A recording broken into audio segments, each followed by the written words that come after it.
The Lord be with you. And with your spirit.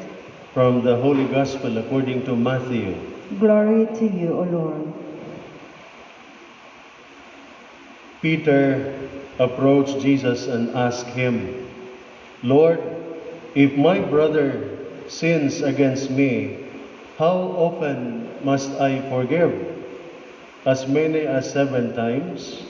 Jesus answered, I say to you, not 7 times, but 77 times. That is why the kingdom of heaven may be likened to a king who decided to settle accounts with his servants. When he began the accounting, a debtor was brought before him who owed him a huge amount. Since he had no way of paying it back, his master ordered him to be sold, along with his wife and his children and all his property, in payment of the debt. At that, the servant fell down, did him homage, and said, Be patient with me, and I will pay you back in full.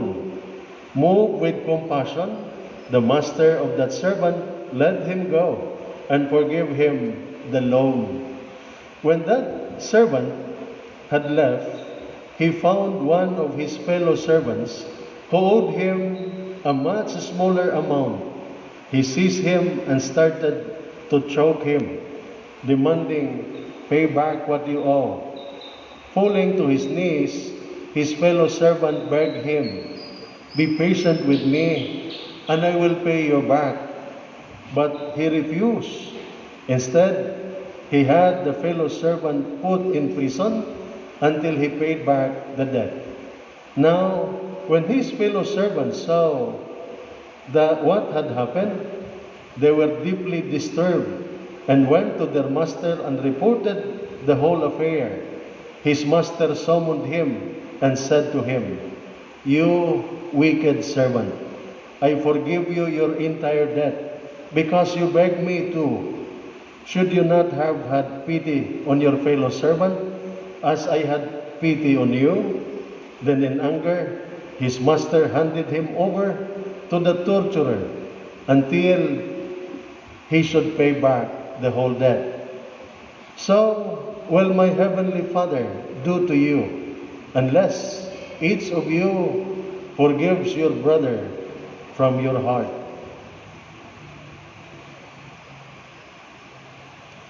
The Gospel of the Lord. Praise to you, Lord Jesus Christ. Please all be seated.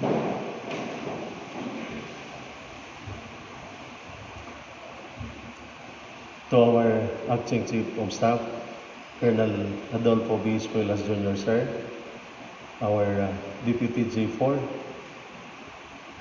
Major Tommy Bertoldo, sir, and his better half, officers present, Diamond Troopers, brothers and sisters in the Lord. A story is told about a man named George Wilson. In 1830, George Wilson killed a government employee who caught him in the act of committing robbery. George Wilson was arrested. He was prosecuted in a fair trial. He was convicted and he was sentenced to die through or by hanging. However, the then President of the United States, President Andrew Jackson, granted him executive pardon. But George Wilson refused to accept the pardon. And so, the people in the Department of Correction were confused. They did not know what to do. And so they brought the case to the Supreme Court. And the Supreme Court, through Justice Marshall, ruled that pardon is a slip of paper, the value of which is determined by the acceptance of the person to be pardoned. If it is refused, it is no pardon. Thus, George Wilson, because he refused to accept the executive pardon of their president, he must be executed. And George Wilson was hung to death. Even if we do not agree or we are opposed to any form of death penalty, but still we cannot but agree with the principle that pardon given must be accepted to become effective. Thus, when God forgives us, we must accept God's forgiveness. And that seems to be the point of today's gospel. The gospel, however, goes on to indicate how are we going to accept God's forgiveness. And the gospel tells us through the parable that we must accept God's forgiveness. Our acceptance of God's forgiveness is not only by saying, Amen, so be it, but by going out and forgive somebody. We accept God's forgiveness by forgiving other people. That the parable of the unforgiving servant in today's gospel raises the frightening possibility that the pardon or forgiveness already given by God could be revoked. The king who forgave the servant his debt meant it. But when that same servant went out and failed to forgive somebody, his fellow servant, the king revoked the pardon. That by his action, that servant shows that he does not appreciate and he is not worthy of the pardon he had been given. And our Lord Jesus Christ concluded, is this a good analogy of how God deals with us?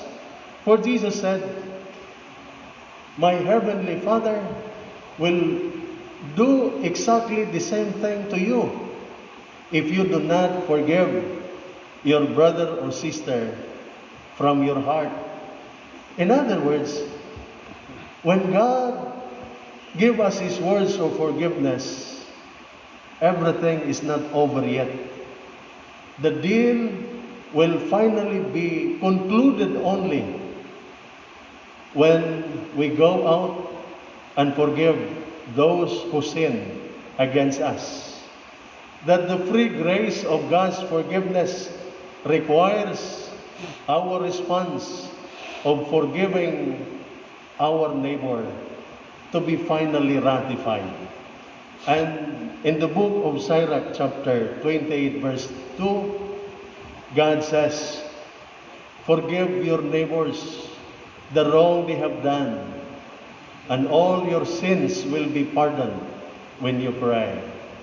But brothers and sisters, why is it so hard for us to forgive other people, even though that is the only way to anchor God's forgiveness?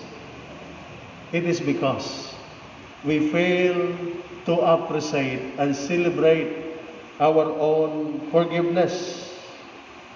That like the ungrateful servant, we focus so much on the 1,000 pesos that our neighbor owes us rather than the 1 million pesos that we owe to God, which God graciously canceled. That let us think about it in perspective. The servant, the fellow servant, owed that unforgiving servant an amount of 100 denarii actually. 100 denarii. And 1 denarius is a daily wage of a laborer.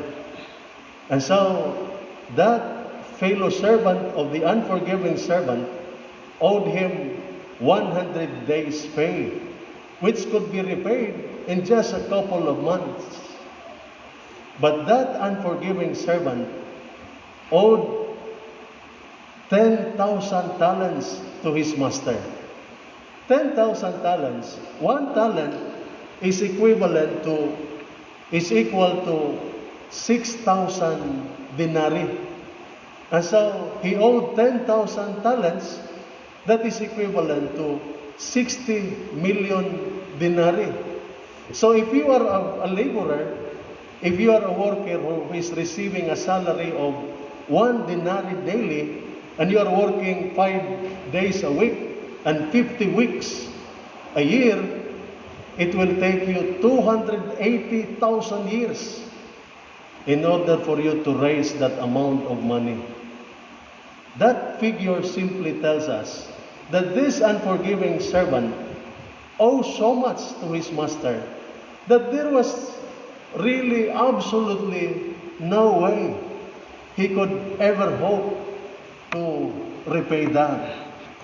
And that is symbolic of the debt of each one of us to God through sin. That even if we spend our whole life in sackcloth and ashes, there is no way for us to repay it. But God, in His infinite mercy, sent His Son to die on the cross and take away all our sins. And all God is asking from us, all He asks of us, is to be grateful and to realize that God has done so much, has done for us so much, more than we could ever be required to do for our neighbor.